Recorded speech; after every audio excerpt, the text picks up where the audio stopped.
This is Sergeant Ollie reporting from the cultural front lines. You're tuned in to Poets at War, where art, theology, philosophy, and fun wage their eternal campaign. As we do each mission, we commence with direct field reports from our officers stationed in the trenches of creativity. Our sole intelligence dispatch tonight comes from our Bard-in-Chief, General Joshua David Ling, transmitting critical intel on establishing a Psalm 2 mindset, essential for any soldier in this war of ideas. Following reconnaissance, all units will mobilize to our primary offensive, Operation Poetry Bootcamp. Our officers will converge in the writer's room, pooling their tactical expertise for a full-scale assault of epic poetry. Today's target, Joshua's most perilous campaign, the Freakshow and the Eclipse series. Warning to all personnel, this operation ventures into the darkest territories. Sensitive ears should take cover. The battlefield beckons, soldiers, and now, reports from the front on Poets at War. This is another Poets at War General Report. And here's your General, Joshua David Ling. Hello everyone, welcome to the General's Report. It's good to be back. Good to keep talking to you week by week, little by little, step by step. I've noticed a lot of people, rightly so, calling out a lie, a very clear lie. And you know, it's really hard to not notice people who are screaming ridiculous, angry things at each other. We live in the age of social media, after all, especially the infancy of social media and media where everybody has a voice. Some people will automatically go, oh, it was better before. I really do think everyone should have a voice. I do, actually. Doesn't mean everything that they say is of importance. I think we have an issue more of no discernment and low discernment rather than an issue of, and that includes shutting things out, you know, rather than an issue of everyone just needs to stop talking. There's lots of reasons for that. Lots of things that we could get into. Lots of problems in the world. But the main thing I want to get at is put your head down. Keep what you're doing. Now, don't be ignorant of things that could potentially harm you that you can actually do something about. Let's put it that way. There are many things that could harm us that we can't do anything about. Those need to be put out of your mind.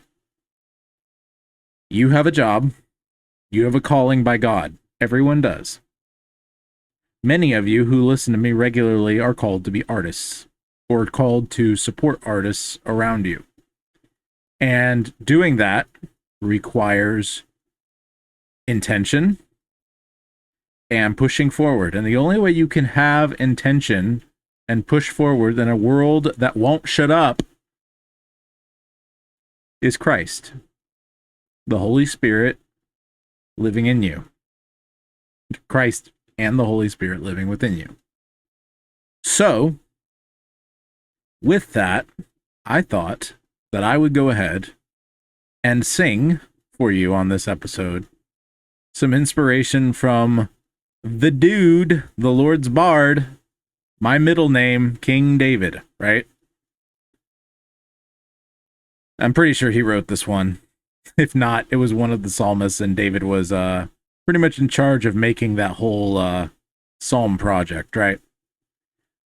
I'd have to go back and look, but Psalm 2 is what we're going to go after. This is God's view of the cacophony. And if the Holy Spirit, the third person of the Trinity, is living within us, we can have this mind too. Let the mind of Christ live in you, right?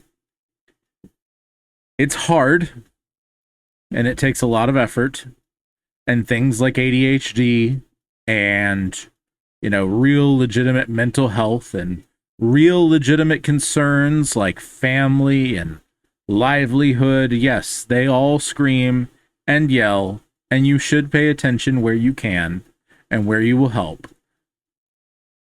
But never underestimate what taking your eyes off of that and putting them on Christ, even just for a few minutes, fully and completely, can do. Psalm 2. The tune is Aberystwyth. I have no clue if I'm pronouncing that correctly. It's a Welsh word. Y'all can correct me if you know better. Why do heathen nations rage? Why vain things do people mind? Kings of earth in plots engage. Rulers are in league combined. Thus against the Lord they speak. Thus against his Christ they say, let us join their bands to break. Let us cast their cords away.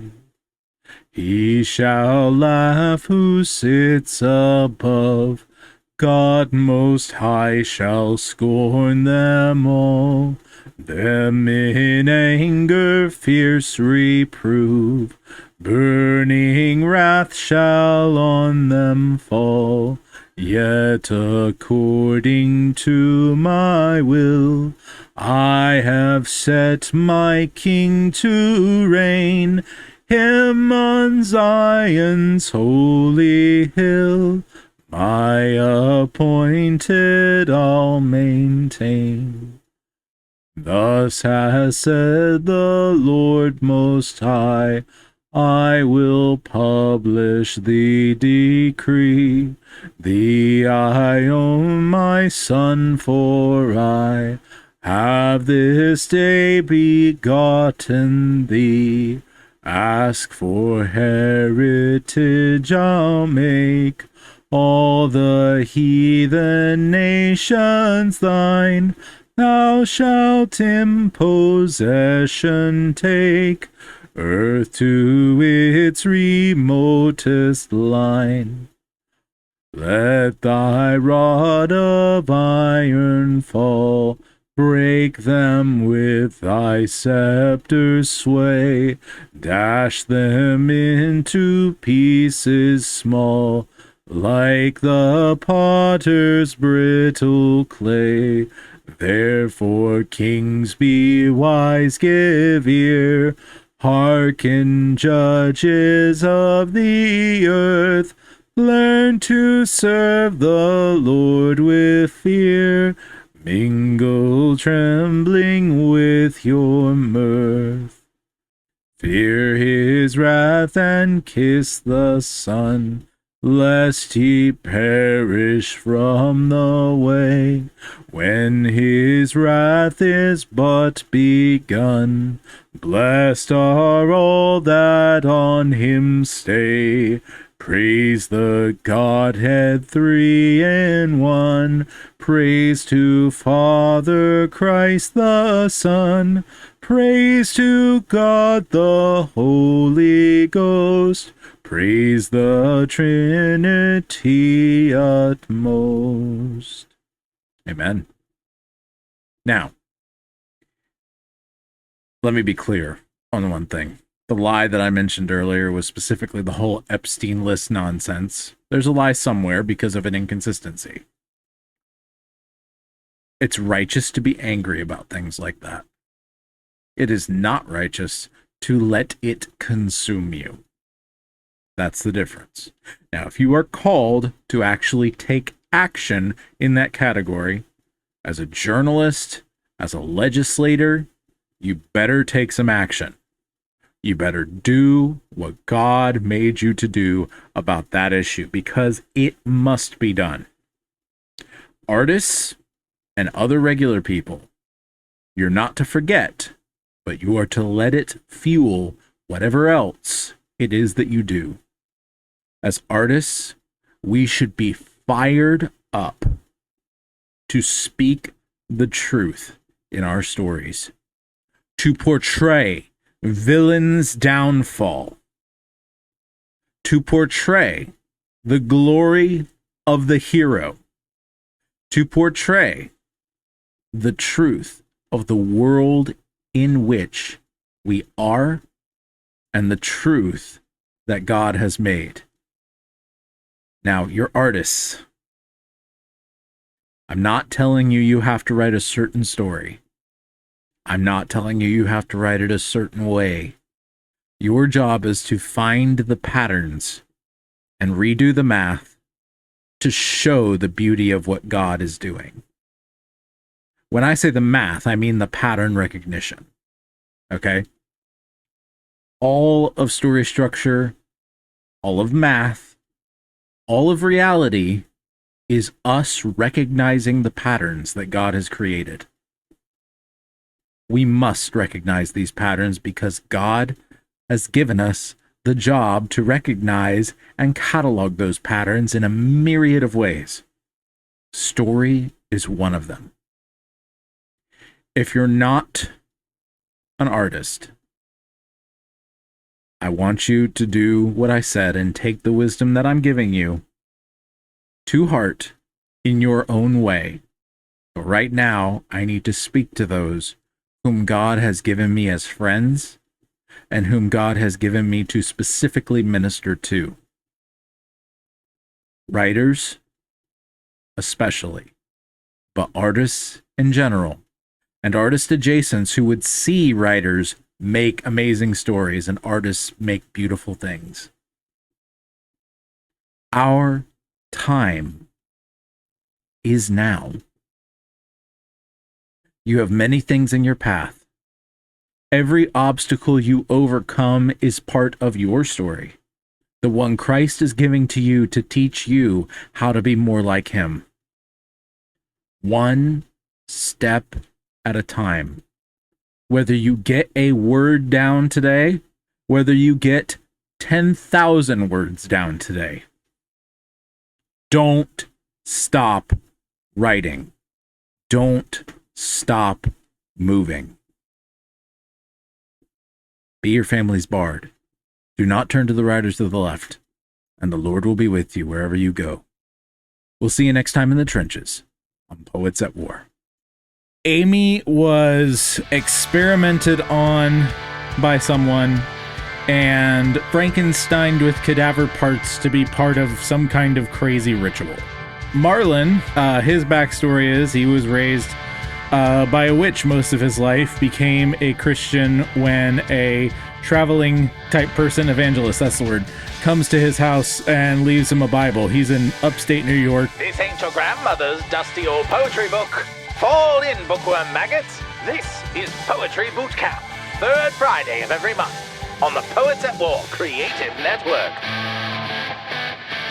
For men grow weary of fairyland when the dragon is a dream, and tire of the talking bird in the tree, the singing fish in the stream, and the wandering stars grow stale, and the wonder is stiff with scorn.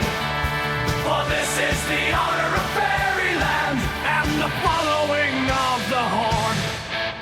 I don't know if it's the setting that you have, but you've got a good sort of general purplish color all around the outside, except for the map in the back, obviously. Mm-hmm. Like there's a general purple-y glow, but Yep. yeah, it's good. It's a good fit. I particularly like the touch on the microphone. I think that looks good. Yeah. I have Velcro on here now. They don't show up super well because of the lighting, but I'm working on that. I have these little cards. That's the broadcast. So I can just I see.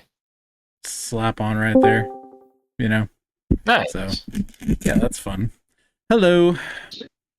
Hey, How you I doing, am driving, so I'm doing okay. man? Good, Ate some good. spicy food, and I probably shouldn't have. That's the way things go sometimes. Yep. Oh boy. Don't know if Ian will show up. He may or may not. But he's the only other one. Alex has got Bible study and whatnot. This is technically going to be a poetry boot camp, just not working on the homeschool Harry Potter stuff because we need to just have something fun to work on. I feel like everyone kind of just needs to relax and chill and not talk about the deeper issues of life for just a few minutes. Yeah. So, Any which way, uh, Brendan, I've talked to you about Freakshow before, and you won't have remembered everything because it's been a while, but Alex has been on me to write this specifically. This is his favorite series, and I thought, this might be the thing to do. It's way darker than anything we're going through, and so it may end up actually being fun to work on. I guess I can do a little bit of backstory stuff just to get everybody on the same page. Season 1 of Guardians of Atlanta is sort of the soft launch for the Freakshow and Eclipse series, as well as continuing itself. But our two main characters who are at the top of the document when you get to see it, no rush, Daniel, are Eclipse, also known as Amy Doe. We have Freakshow, Marlon Xanadu, and we have the Shade, Drew Shepard. And so those three are, well, Drew is the antagonist, and Freakshow and Amy are the protagonists. Basically, to sum up their arc in Guardians without full-on spoilers, not just for you guys, but for the audience, Amy was experimented on by someone and essentially Frankensteined with cadaver parts to be part of some kind of crazy ritual. I won't go into further detail on that at the moment, but Marlon, his backstory is he was raised by a witch most of his life, became a Christian when a traveling what do you call it, a preacher type person, evangelist, that's the word, comes to his house and leaves him a Bible. He's in upstate New York. This is 90s, roughly. And so basically Marlon becomes a Christian in secret, hides it for a long time. His mom, who's not his real mom, it's an adoptive mom kind of situation, but she stole him from his parents when they were young. He never knew about it. He becomes a Christian in secret. She confronts him about it. They have a fight for many days, and it just turns more and more and more violent until he decides, based on the spells that she's put on him, basically he can't ever leave that house again if she's alive. And so he does what he has to do, and that's sort of his origin story. Very scary, terrible, whatever stuff. He's also 6'11", extremely skinny, and thoroughly scarred due to the fights with his mother. Damn. Yeah. So, the whole point of his story and her story, Amy's story, is that they are it's kind of like The Crow. If you've ever seen The Crow or know anything about that, the idea is that this is like the worst possible situation, and you can see God shine through all the darkness, right? He's Catholic, but like nominally so. He doesn't attend anywhere. He's only Catholic because of sort of just like, I guess that's the thing you do in random rural New York. And he's trying and seeking after God and doing all the things that he can do, but he has some whacked out views about what he can and cannot do magically. He doesn't want to do magic at all.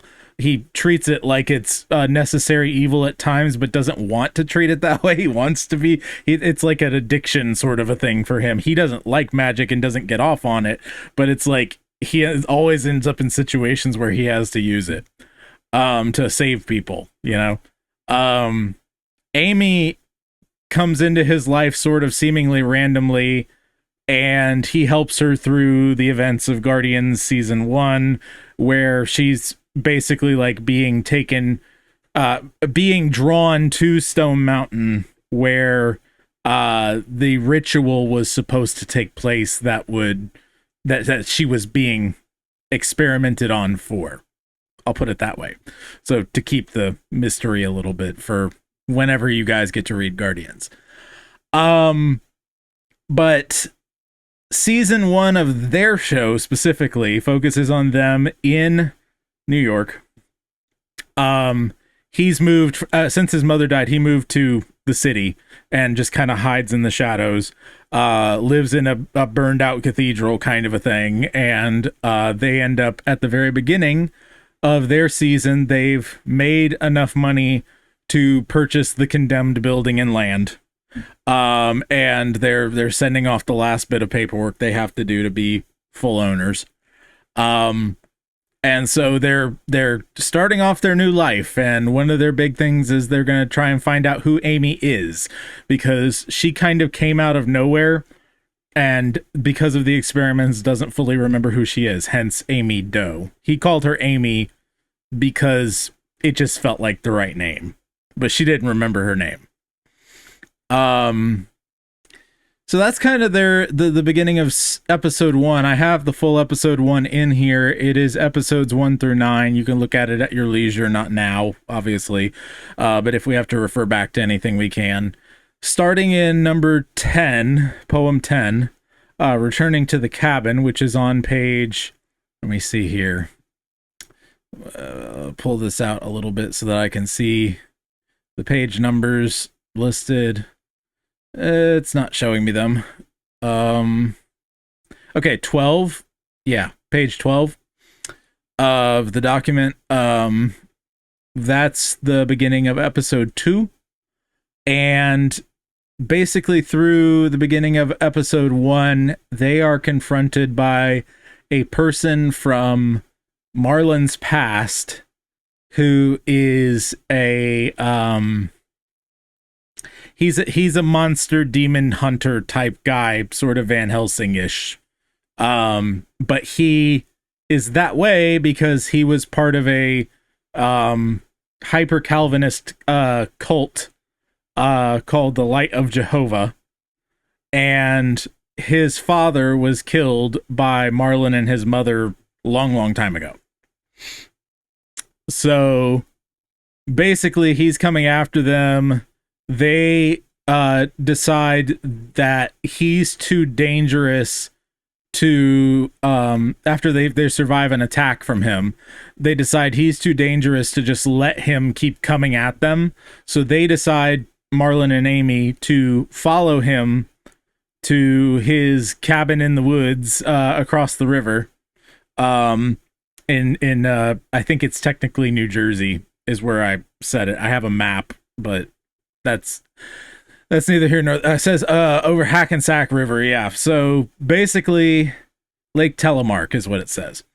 So he's on the lake in a cabin in the woods, and they burst in trying to get the jump on him, and it becomes this sort of stealth battle where both of them are using things, Marlon more magic and Drew more, Batman-like devices to essentially like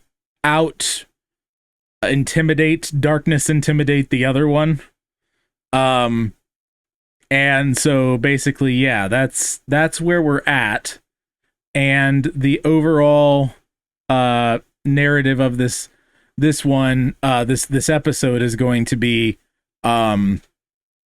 Marlon and Amy kind of getting out by the skin of their teeth, sort of a thing. So that's where we're at. I'm happy to answer any questions whatsoever, and we can work on it when we have time. If we don't have time now, I'll edit out whatever section we have to talk to each other in between, unless it's, good stuff to hear. So, any thoughts, questions, clarifications?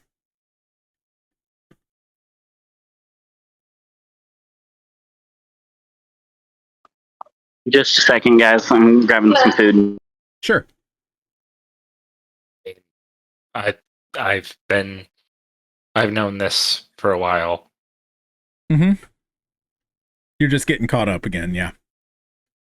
Well, yeah, when last you and I talked about this, we had been, you were trying to figure out the fight scene between Shade and Marlon and Amy in Shade's house. Yes. That was the last time we spoke. That was what you were working on. Yeah. So in number 13, which is where we're gonna be working specifically, what I have in the outlines, Drew introduces 3 options for their demise. Basically, he has them pinned down at this point, and he's being all theatrical. One being an Iron Maiden, which he illuminates with an eerie light. The last one being fire because he's not afraid to lose anything. And Marlin will die, however, how his mother and Drew's father did, which will be fire ultimately. He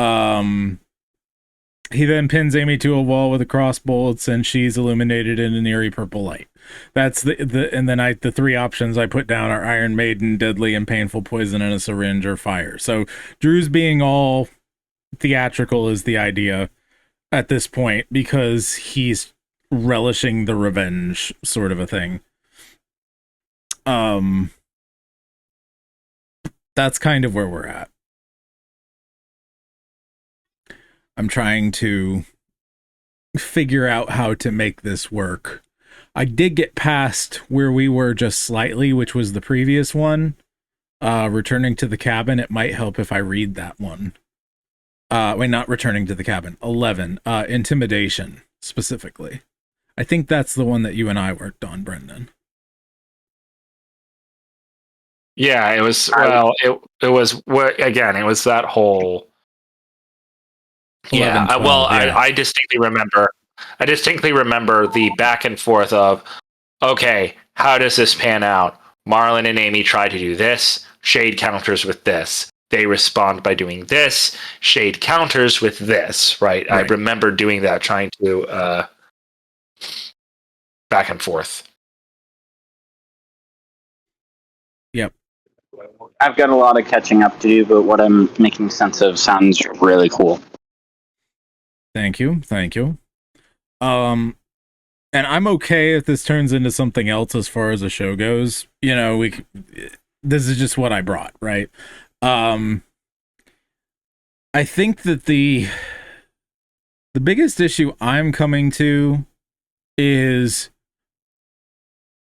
all of this does serve a purpose. It is to make Shade and Marlin clear, like, chess players against each other mentally. Like, you see this as they're on equal footing in a lot of ways, and they're both very intimidating and very scary in their own ways. And all of that's meant to be cool and exciting, and yeah. Who are the 2 chess players there? Who are the 2 characters? Freakshow and the Shade, also known as Marlin and Drew. If you look at the document I posted in the chat, it's a Google Doc. You can see some AI pictures of them, so you can get an idea.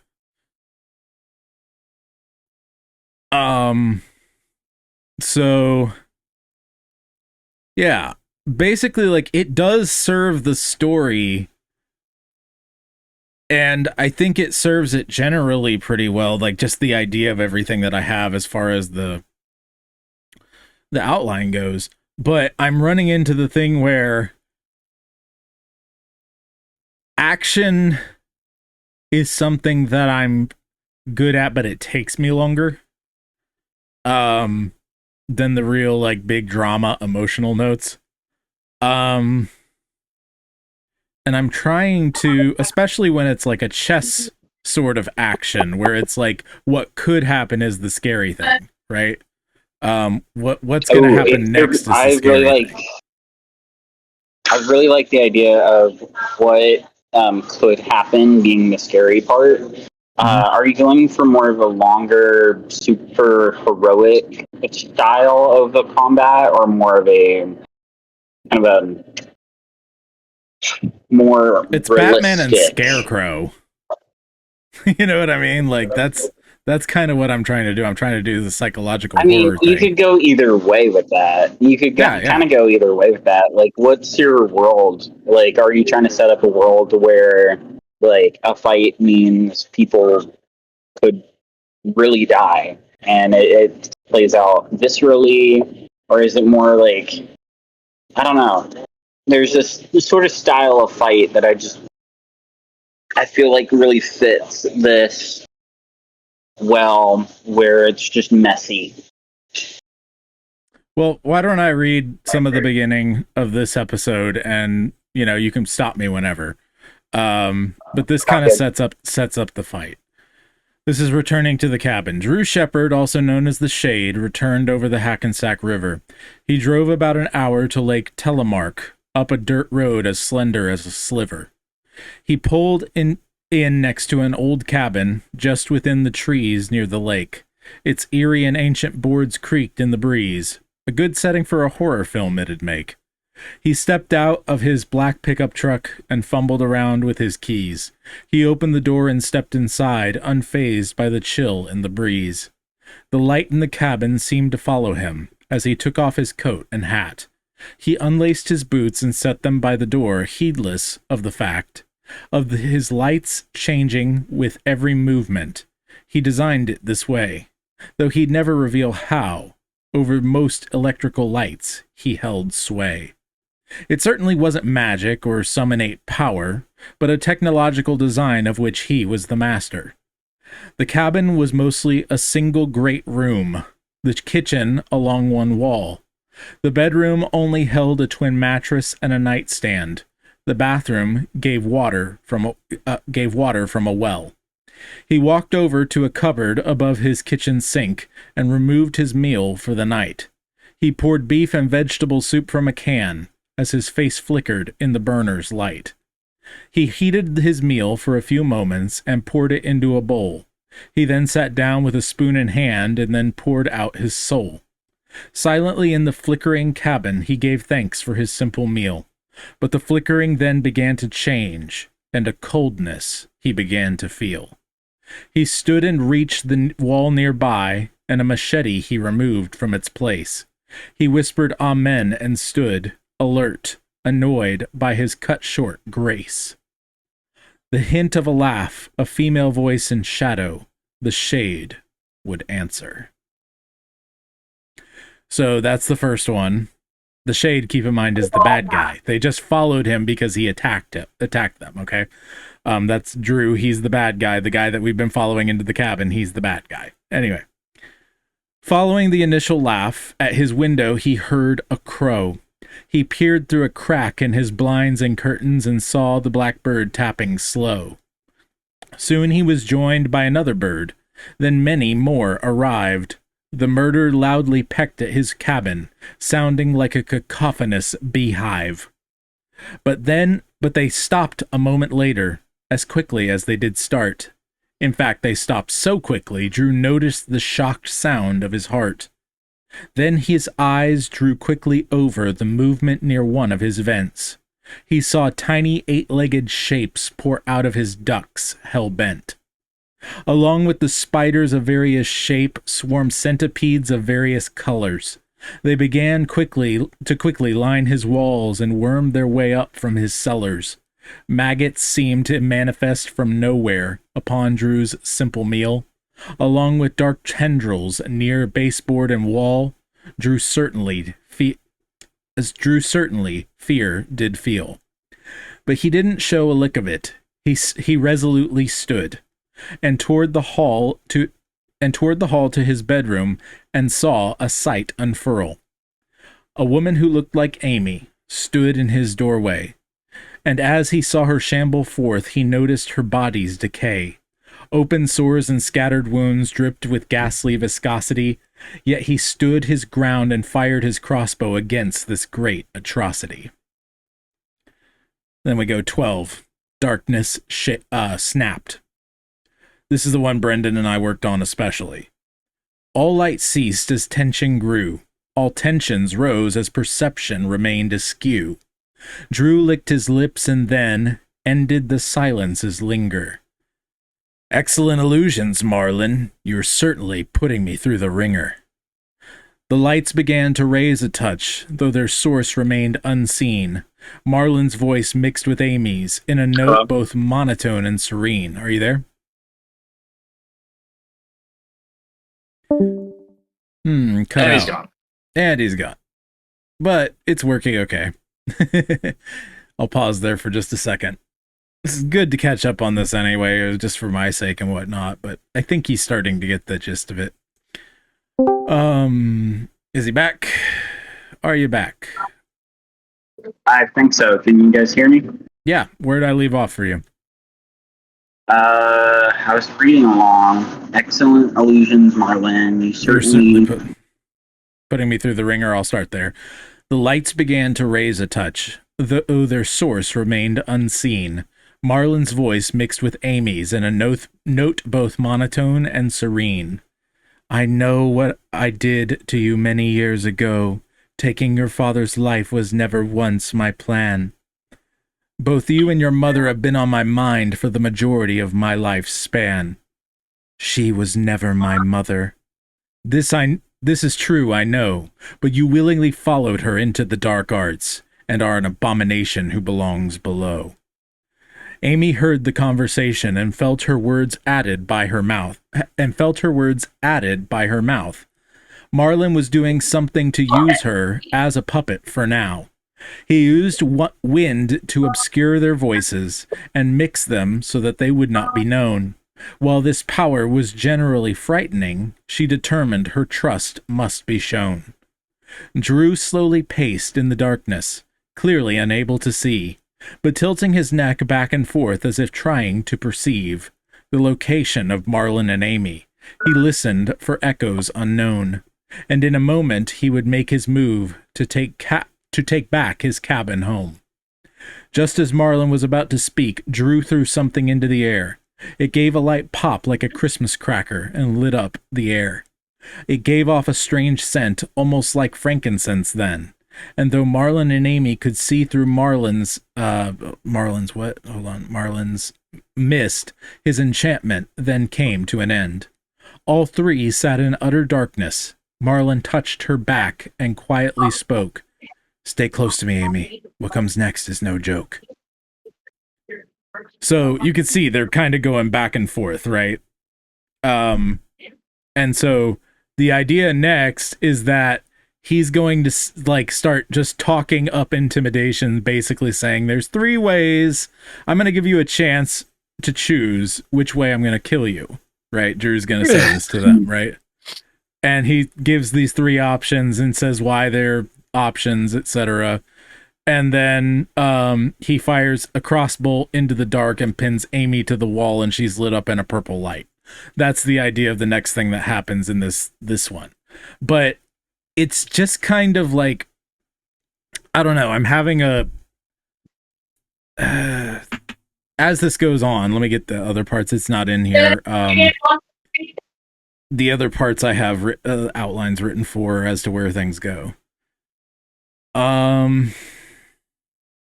Just talking through these things really does help, even if we don't end up doing a whole lot on it,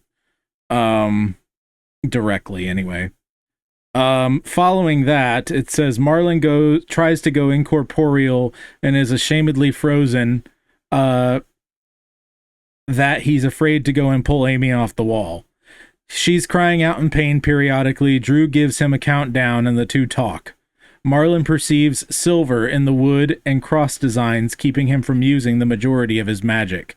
He realizes he only has his cloak abilities now. Drew's time runs out and Marlin gets pinned as well. So they're both pinned to the wall now, kind of thing. Drew begins working as the lights begin to come up slowly. The silver in the crossbolts is hurting Marlin a lot.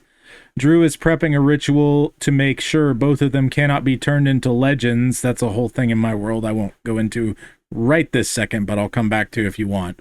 And they'll be completely dead. He does this at a table where he's mixing things.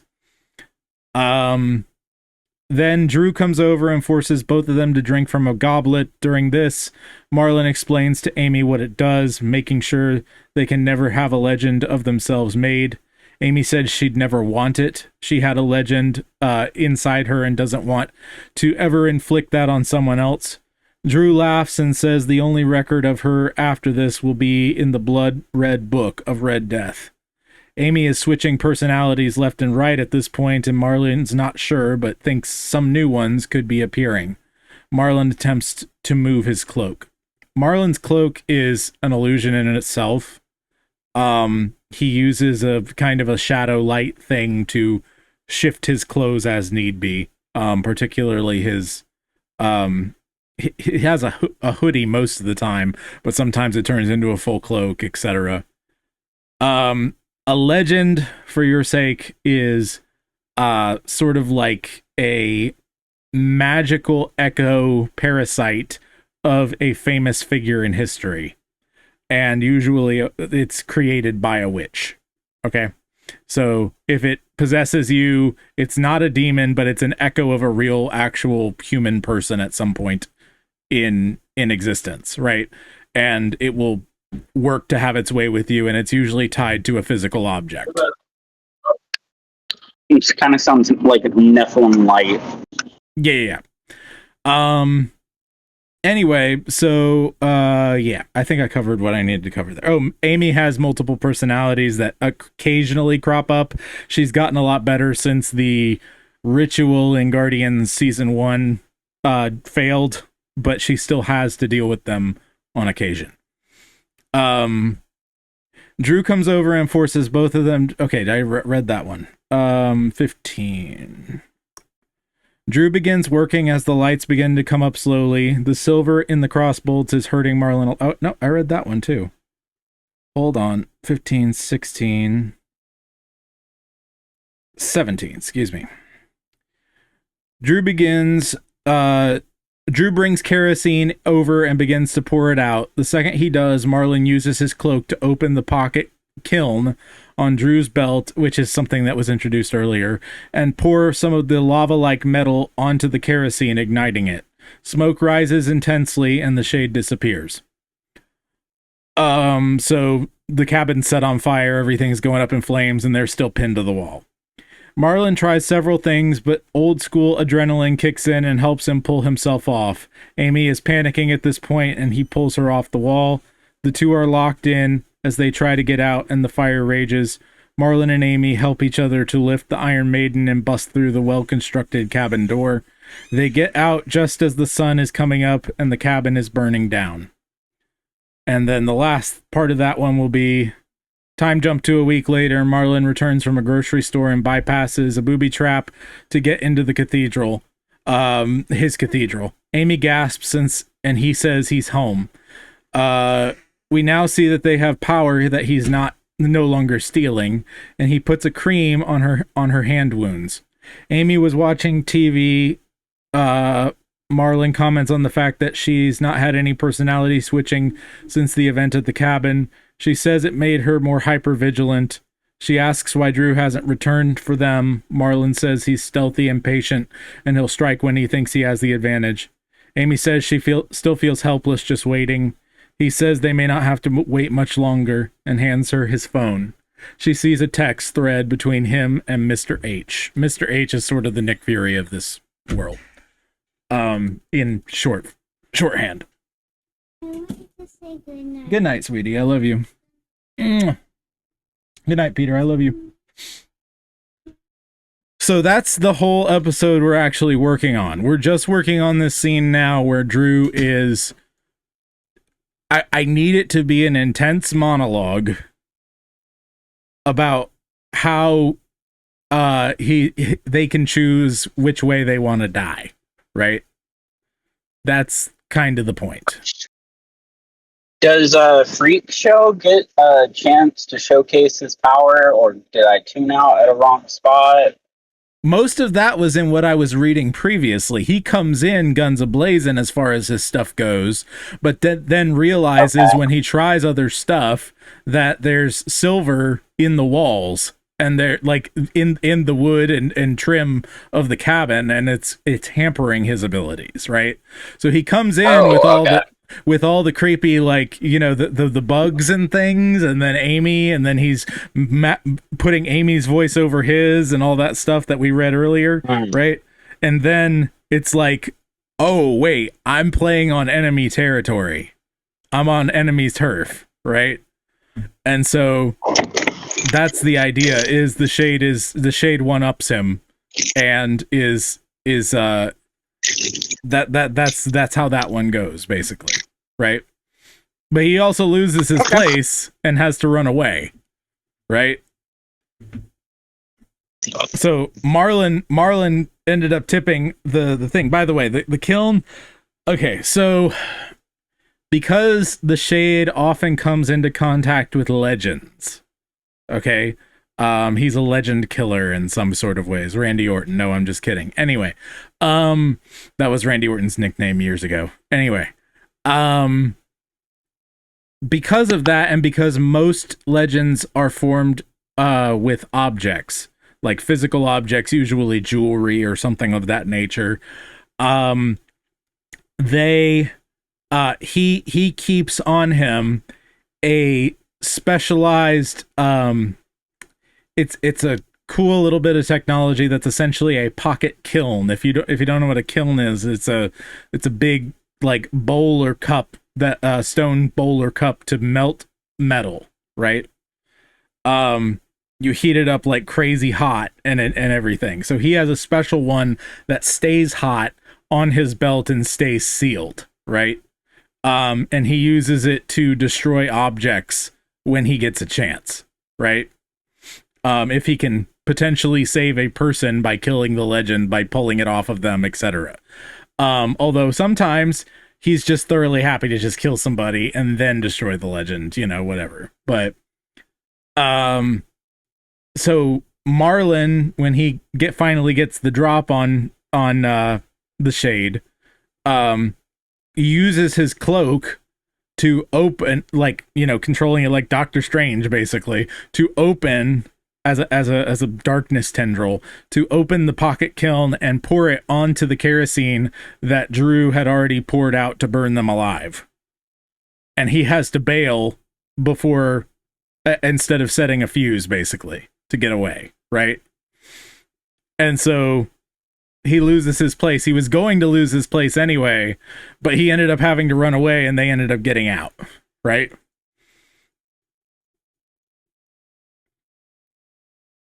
So I gotcha. Yeah. So that's what we're dealing with in writing this episode. The monologue has to be more Inigo Montoya than crazy evil mastermind. But I want it to have just that little edge of crazy evil mastermind, right? Of course. And so I think I'm having a hard time writing that, and I'm just trying to catch everybody up on it so we can work on it. But if we can't, it's okay. Okay. It's definitely helping me to say what I need. But go ahead.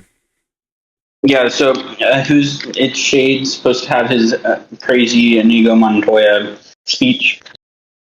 Yeah, he's supposed to be basically saying to them, you have three options. You have three options for me to kill you with. And keep in mind, he hasn't pinned them at this point. He hasn't used his crossbow yet.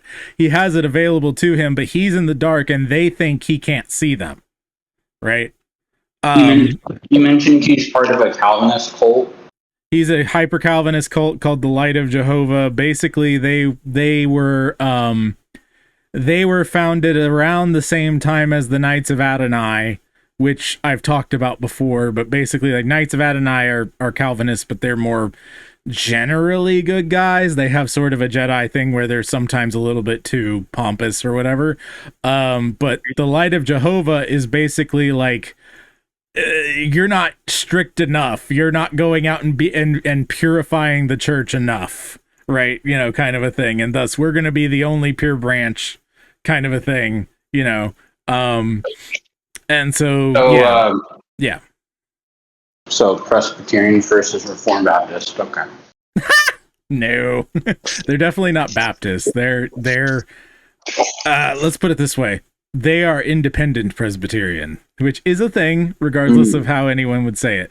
They are independent Presbyterians that are hyper Calvinists who basically say, you cannot count on anyone to actually accept the gospel because of how wicked man is, and therefore you should generally cut off the worst of them as soon as possible to give the others a chance to turn. right? So eliminate all the worst threats is the general mantra. But they also it's mainly things like legends and people who have who are witches, who have audience with demons and things of that. They're basically occult hunters mainly, right? And so they go after those guys in order to try and destroy all of that. So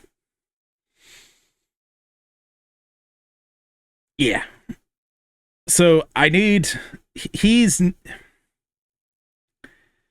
got to be more Batman and Inigo Montoya as like the dark versions of those two characters than an evil genius, but still have the tiny bit of evil genius in there.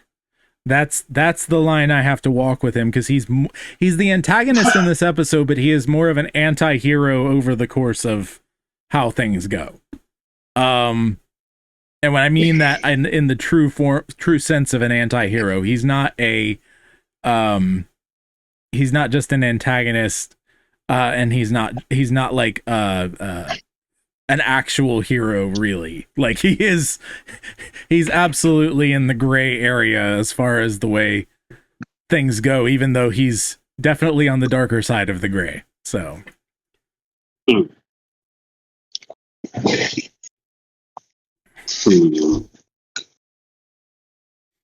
got eggs in your mustache, sir.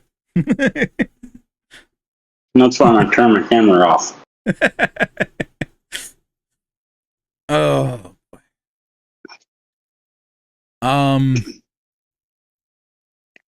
It's possible what I should do, even beyond all of this, where we're talking now, is actually like method acting, just sit down and record myself being the Shade, like, and just say it several times as the Shade and just do the method acting thing and then try to turn it into poetry.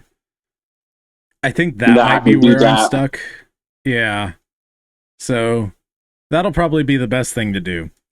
You can listen to some like cage stage Calvinists online to get some inspiration. Oh, I have enough of that in my life. Yeah, one's new to the brood already. What was that? My outside voice? He's duet. What was that outside voice anyway? Was that my outside voice? Was that my outside voice? Gotcha. I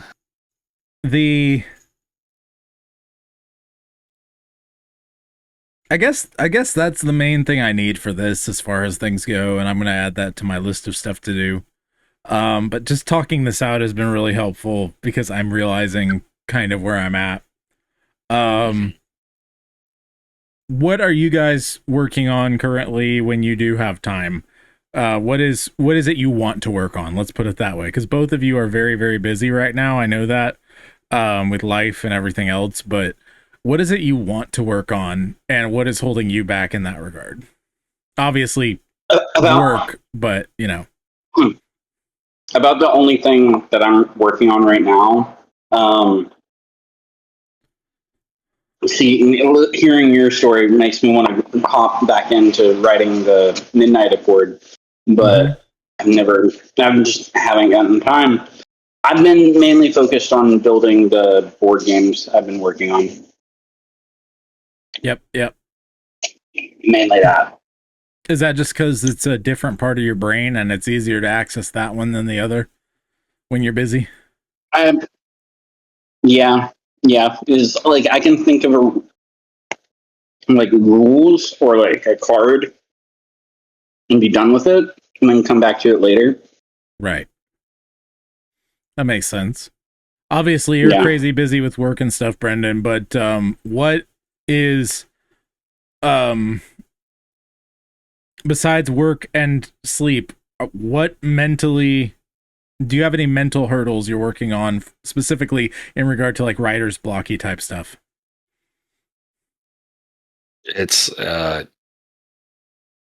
well, I mean, the basic answers are the dopamine, right? The dopamine hits and distractions, really. That's what it boils down to, is distractions and dopamine hits.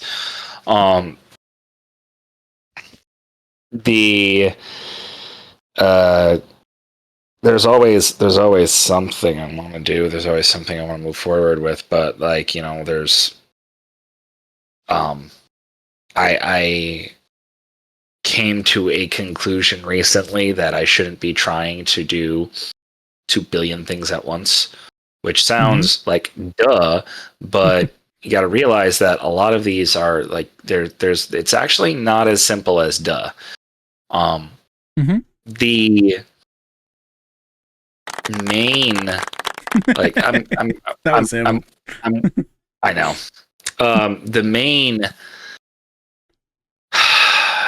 The main point that I can, like, to illustrate this is I'm working on a video essay, but one of the points of the video essay is that not everything you love to do has to become a side hustle.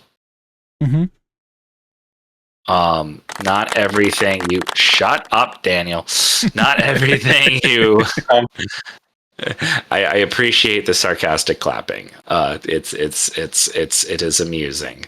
No, I mean, it was legit. Like, you made a good point, so I was clapping. Like, my mouth is full, so I can't engage otherwise. I see. That's why you're eating. I forgot.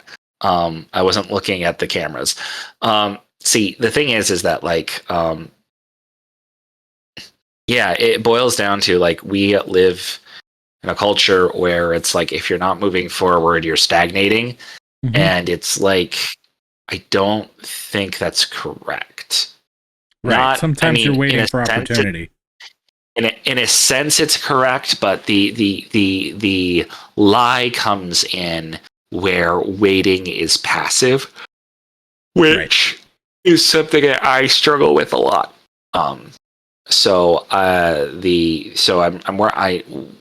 The thing I want to work on recently is getting a video essay sorted, and then I want to get some. I've been working on getting our house in order. We bought some secondhand furniture, some firsthand furniture. We're getting some sort of things like sorted. I'm trying to get my. It's one of these things where you have to break a room in order to make it. Yes. I was organized. I am now disorganized, but we're gonna eventually come back to organized. We also know how we're going to be spending money on the house, barring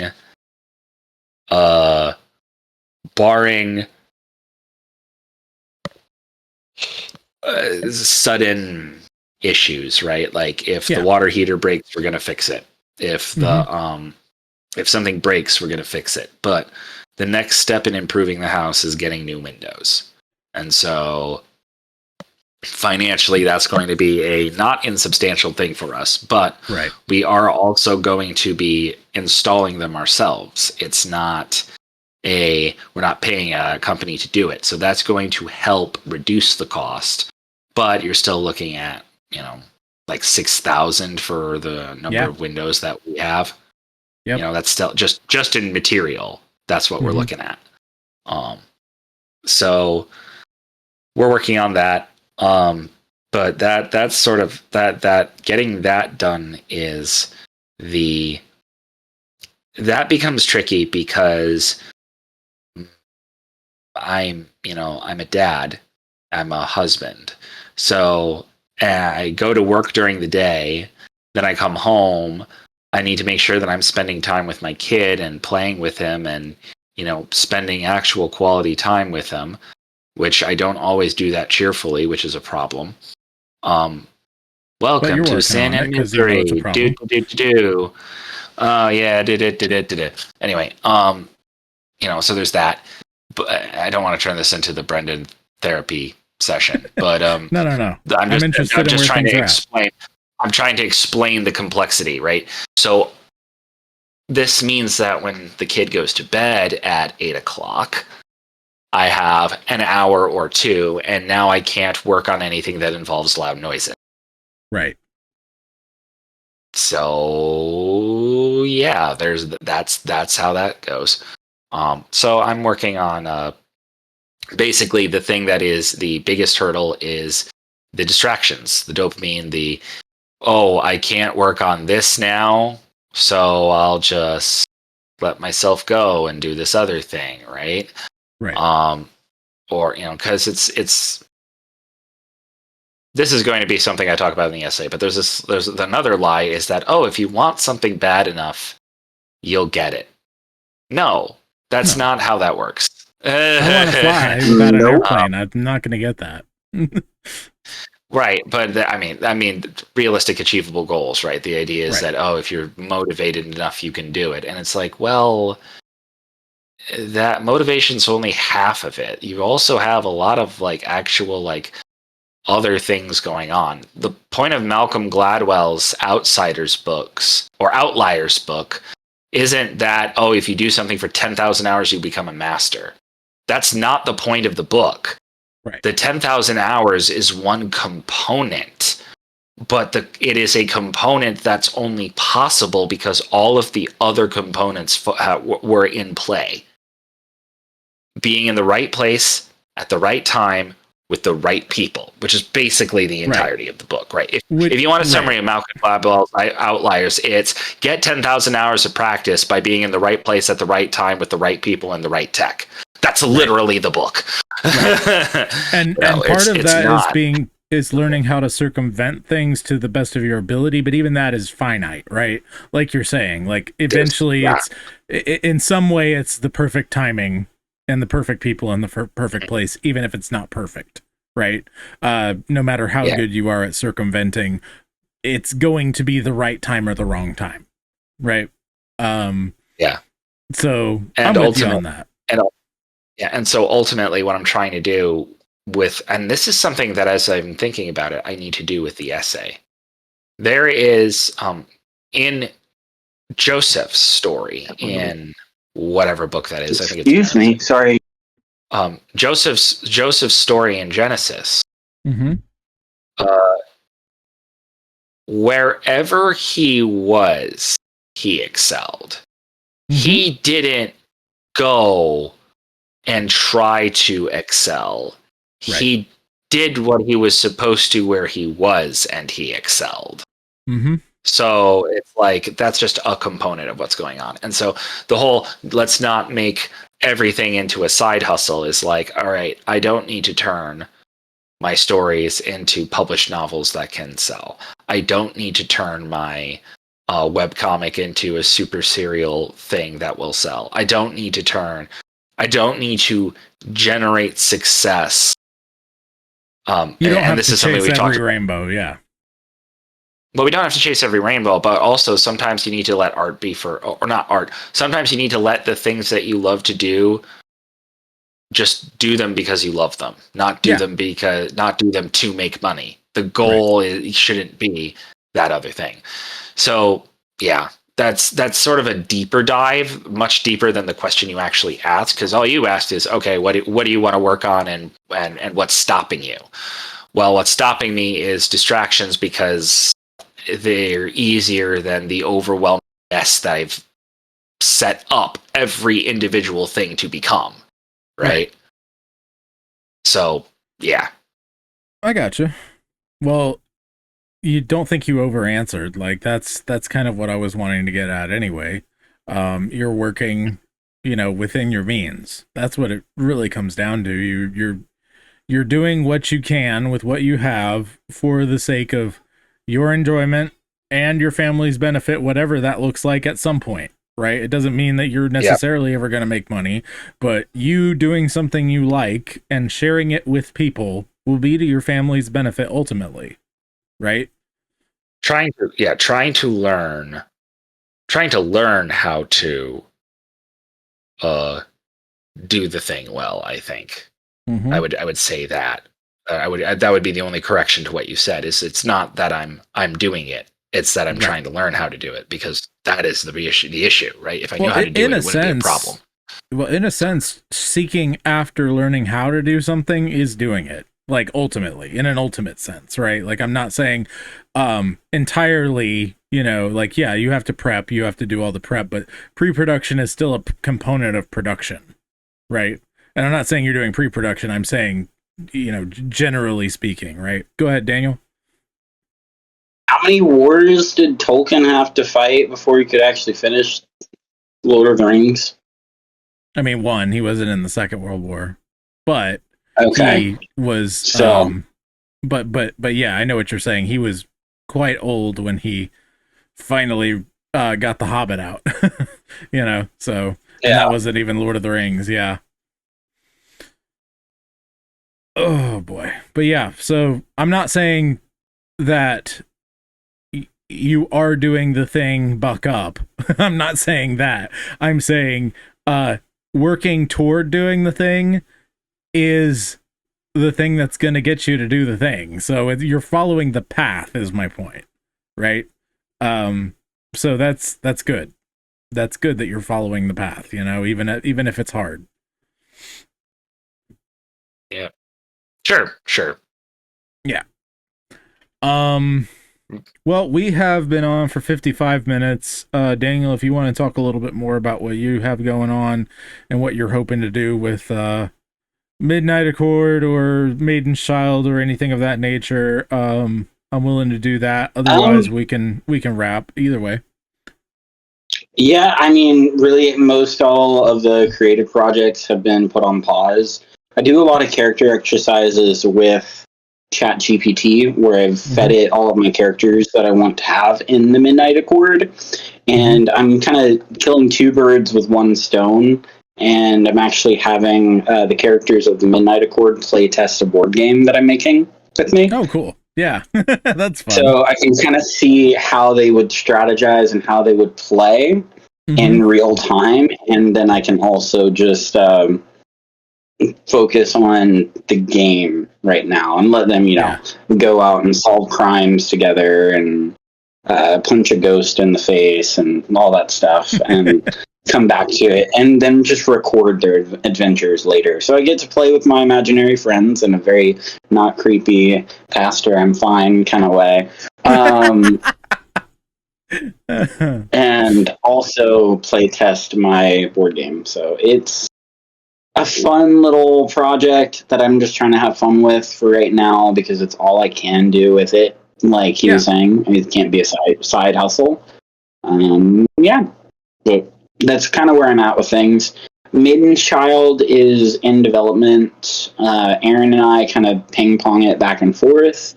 He's taken a pause. He's just finally gotten a job. But we should have now a schedule that kind of aligns so I can go up and see him and we can work together on weekends. I gotcha. Well, that's cool. So, yeah, I'm hoping things speed up. Yep. And this is a great example of just like, we're at a point where just coming together and encouraging each other is important. You know, we don't want to spend more time than need be just not doing the thing that we need to do. But at the same time, coming together and just talking has been really important and a regular theme for Poets at War. Artists need community, like seriously, badly. And I really appreciate you guys being here and being willing to just talk and put something out. It does add up over time. And so I appreciate you. Everybody be your family's bard. Do not turn to the right or to the left, and the Lord will be with you wherever you go. We'll see you next time in the trenches on Poets at War. For more episodes of Poets at War, please visit joshuadavidling.com or check us out on YouTube, Spotify, and anywhere you get your podcast transmissions. This is Sergeant Ollie, signing out. God of song said